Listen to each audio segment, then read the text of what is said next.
everyone, Kim here. Thanks for stopping by Bluebird Legacy. I am gonna get back on this because I need to get the tape off from this today and see how these are. I started a series with 6 and I started taking a bit of this paint off and I'm liking what I'm seeing. So I'm gonna add just some darks in here in different various places. I've started adding a few light spots and a few of this color. This is in a Neo Color 2. It's like a peach color. And then I went over it with matte medium. So I'm just going to kind of today add in some small elements with dots and just letting it flow wherever.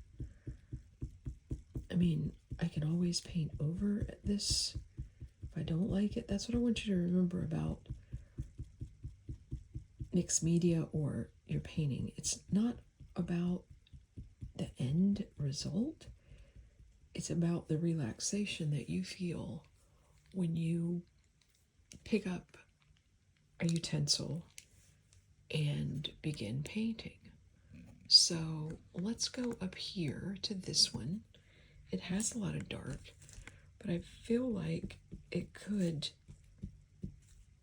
just kind of connect some of these with the rest of the painting, kind of connect this pink in here with the rest of it. So I went over those dark lines, and then I'm going to go down to this one. I hope you'll try this. It's just one large sheet, and then I taped off into 6 pieces. And see, this piece of tape I already took off. I get really impatient to see what is going on. I think what I'm going to do here, I have a lot of rounder edges going, and I just want to have some fun in this.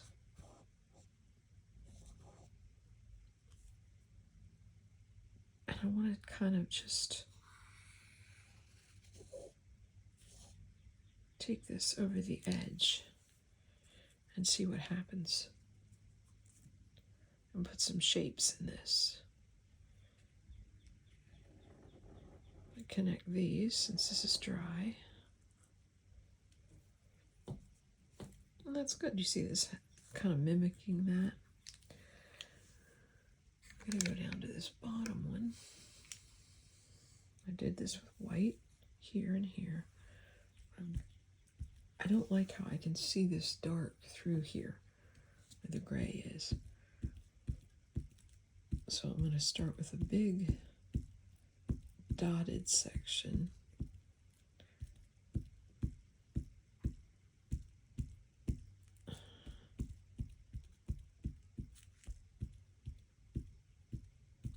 I don't know why, but I like my dotted sections to get smaller.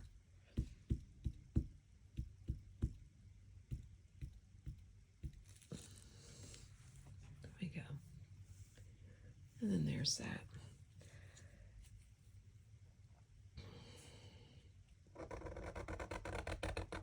I think I want a little more line here.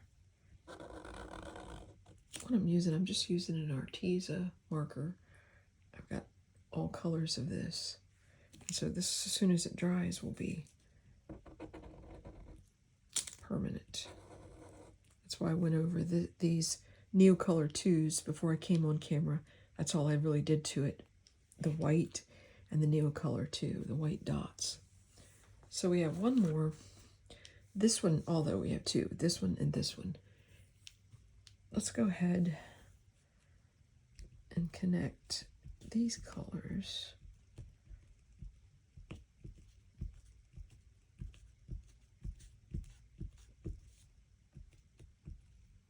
You know, your marks that you make are what makes your art. Nobody can make your marks. I like the contrast in this. Okay, so let's go to this section. Take this. I'm going to do a few tick marks, just switch it up. It's a little bolder.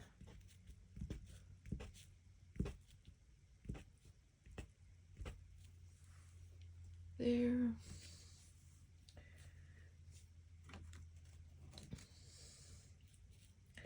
Plus, I'm really ready to get this off my table.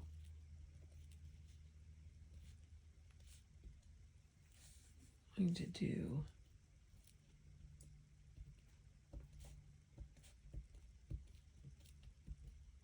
a little more space in between. So that should be good with that. This one I had already started, and I did, this started to pull up here on the tape. When you leave tape, some people like to use a blow dryer to get the tape off. I do not choose to do that. The least amount that I can heat my paint up, I just don't like to use a dryer unless I'm in a super hurry for something to dry.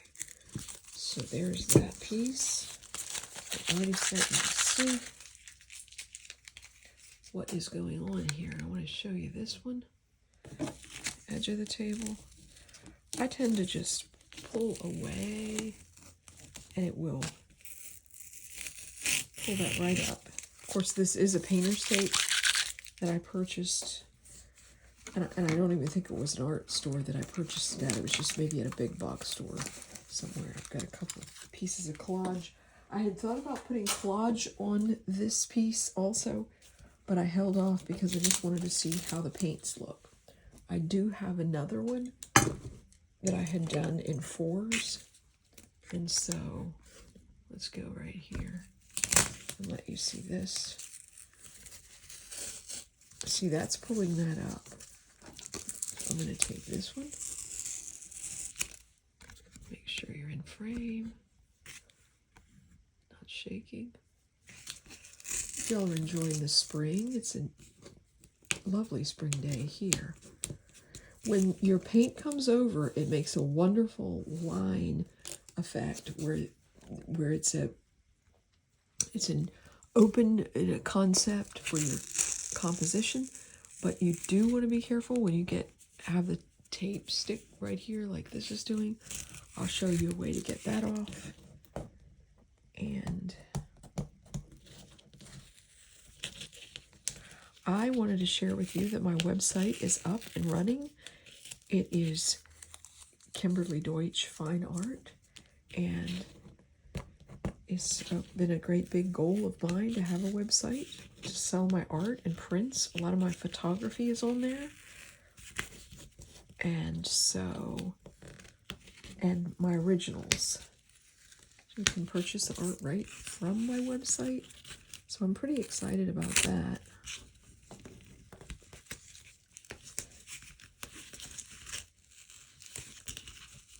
I do have a few more pieces to add, but you have to start somewhere.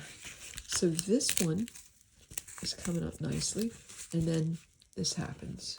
Oops, I'm almost out of frame there. There we go. So right here, I'm going to pull from this side. You see it's not coming up. If it's not grabbing your watercolor paper, then pull from the other side. That's just how I kind of avoid that. And we just had a little bit, which I can take that down. That will be covered by a mat. When I frame my art, I like to put a mat around it. Excuse me. And this one's coming off nicely.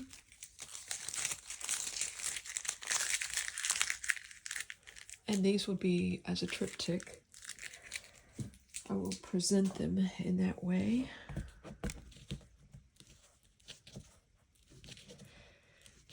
Because I like to work in an intuitive way, I don't plan things out other than the tape and things like that. I don't plan things out, so my art is not, I'm not knowing what is going to be happening prior to. Many artists do that, and I applaud those artists who like that. It just does not appeal to me and the way that I like to create. it gives me a lot of pressure. I worked for 30 years in a very high pressure healthcare setting, and so my art is completely, I like it to be completely unpressured. I like it to be a really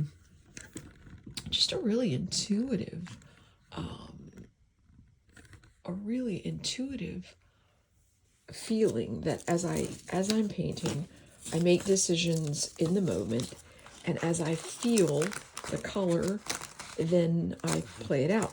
Now, as I said in this one, I did practice a few color palettes, and I wanted to try these.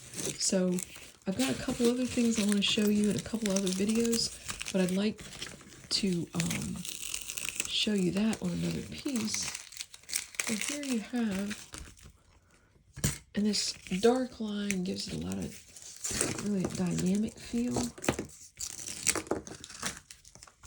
And so I'm so sorry I keep bumping this.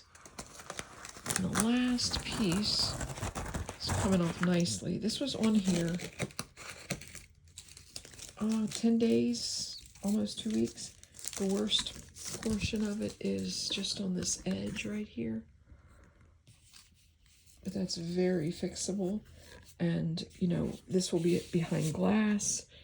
This will be with a mat and in a frame. And so now the real question is how to go ahead and what orientation do I like? So we got this one, and we need to get this little bit of tape off right here.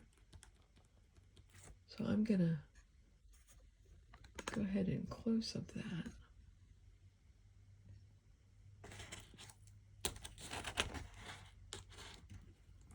You just want to be careful that you don't pull your paint off because it's acrylic and it tends to stick. So that came off nicely. There we go. There's the edge. Because it's that clean edge that makes the painting so nice. It's just a paint bottle falling over because my paper bumped it, if you hear that sound. So this is the only one. And then this little clean edge. And I think it's the clean edge that makes us really like, I like this, putting the tape around and giving it that, you see? So now I will cut these with a really sharp straight edge. This right here is the only piece that came up, but you have, and then another thing is you can take these and cut these another way. These are always, I've got this that I can cover up. This is part of it. You can always take this and, let me turn this over. You can cover and do smaller or use a viewfinder. I don't have a viewfinder right in front of me, but then you can do pieces this size, which are kind of nice also. You know, and if you wanted that in a different section, you have this one, just other things on my table. And so here or here. You leave yourself a lot of options, and that's me. I like to have options. Always like to have options. Some have more black, some have less. I hope the color's coming through for you. I hope you have a wonderful day, and I hope you can spend part of it painting. I am going to get these taken apart and put in a nice mat, a nice white mat, and then probably either a black or a white frame.